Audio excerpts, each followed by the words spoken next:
Question, Lord Moylan. Leave to ask the question standing my name on the order paper.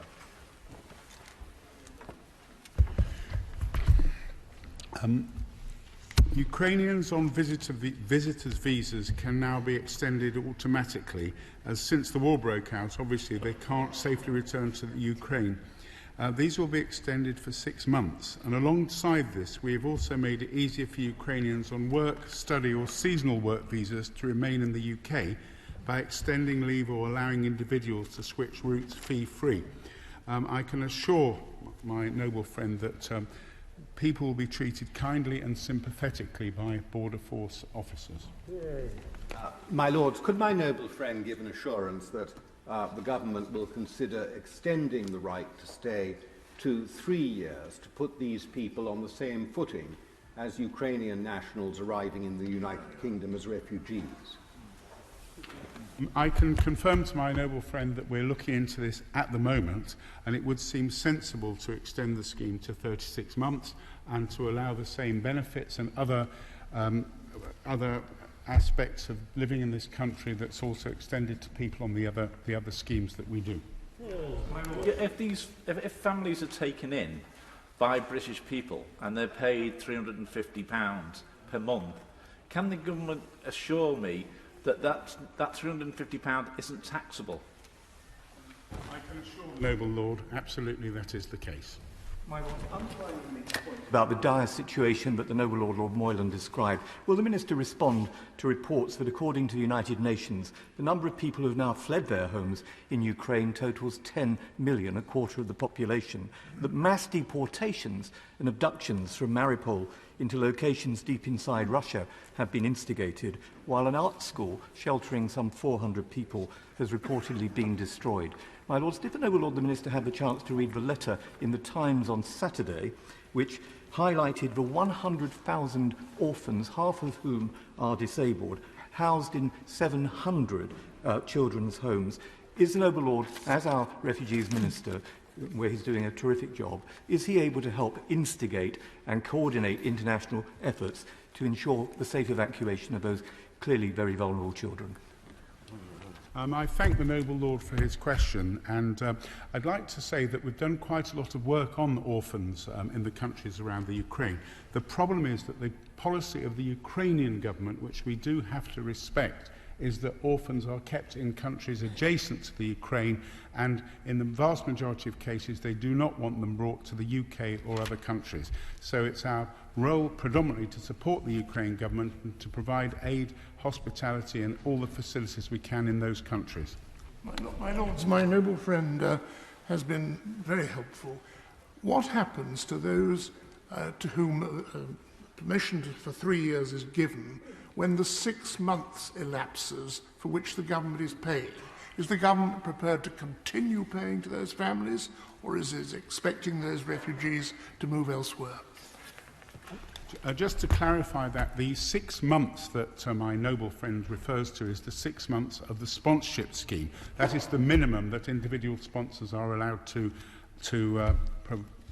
asked to provide accommodation for. That, of course, is extendable, and all of the benefits and everything and rights to education and all the other facilities extend for the full 3 years, although, depending on what the sponsor wants, those people may have to move to another sponsored accommodation or elsewhere after 6 months. My Lords, I don't think I've yet had the chance to congratulate the Minister on his new post. And can I say that many of us have quite high hopes of what he's going to achieve, and I hope that doesn't damage his political future. My Lords, I wonder if the Minister could have a look at the difficulty that Ukrainians are having to get visas to come here. There's still a very slow rate of progress. Could he do something to speed it up, please? I thank the noble Lord for his kind words, but I do think my political prospects diminished several years ago. I'm doing this job, as the noble Lord knows, because I was involved with the Syrian refugees, and I thank him for his help then and his candid but always polite criticism of what we did.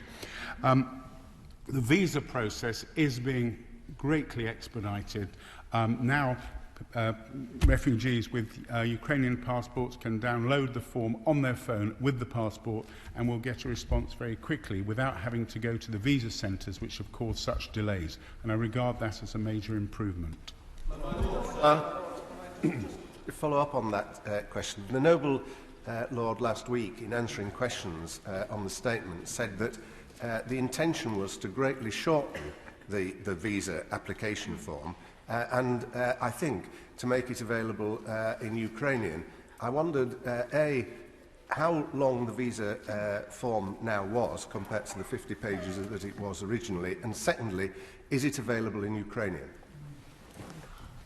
I thank the Noble Lord. I can assure him it's a lot shorter. I'm afraid I can't give him the exact page number, but the Home Secretary and I have been through it line by line. It's shorter and it will get shorter, I hope, much shorter coming to that.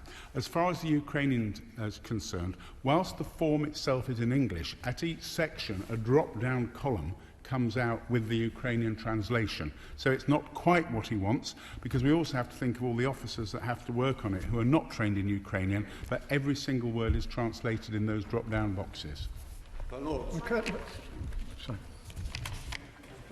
As co-chairman of the parliamentary group against modern slavery and human trafficking, our parliamentary group is very concerned about the plight of vulnerable children on the borders of Ukraine, and where they are at huge risk of human trafficking.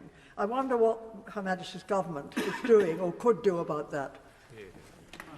I share the Noble Lady's concern about this, about children.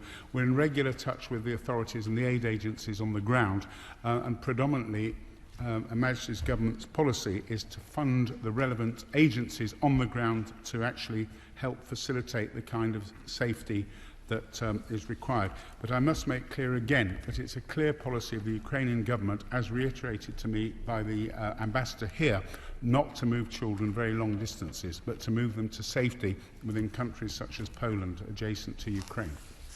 Could I warmly welcome the Noble Lord, Lord Harrington of Watford, to the government dispatch box and express the hope that he has rather more success than the football team mentioned in his title is currently having. Could the... Well, I sincerely hope you do have more success than that. Could the government confirm that under the terms of the Nationality and Borders Bill, as it came to this House from the Commons, refugees fleeing from the carnage and threat to their lives in Ukraine would be dealt with as having entered the UK unlawfully and thus committing a criminal offence if they arrive here, perhaps by small boat across the Channel, requiring leave to enter or remain and not having such leave? The Noble Lord has made me speechless about the prospects of Watford Football Club, but I have to reluctantly accept that he's quite correct in what he says. As far as the substance of his question about Ukrainians arriving in small boats, all I can say is that it's our policy to treat any Ukrainian that arrives, and I hope others, with as much sympathy and compassion that we can. But I do would like to either meet with him or perhaps drop him a line about a more specific answer to his question. Referring to the Minister's previous response, what measures will be taken to ensure Ukrainian refugees are safeguarded from being subjected to modern slavery? And will welfare checks and safeguarding assurances be undertaken on a regular basis and before any payments are made under the Homes for Ukraine's £350 a month thank you for payment scheme? I can confirm to the Noble Lords that checks will be provided, well, are being carried out as we speak on sponsors before refugees arrive in their homes, and that the local authority will be carrying out further checks in the weeks afterwards to come. My Lord, congratulate our Noble Lord, Lord Harrington, to the front bench. And on a previous question about languages, since not all Ukrainians have Ukrainian as their first language, can the Noble Lord assure us that it will also be translated into Russian? I can't give the Noble Lady that particular undertaking because I'm not sure. but I will know within minutes of sitting down here what the answer to the question is. But we've certainly made sure at the airports that there are welcome signs and packs available for those that need Russian. But many Ukrainians are quite offended, we've been told, by the use of the Russian language, so we have to be careful. We have huge admiration for the fighting ability and the bravery of the Ukrainians fighting against the Russians, and it is important that actually they should continue that fighting as long as possible, because I think that would be a better outcome at the end when things change.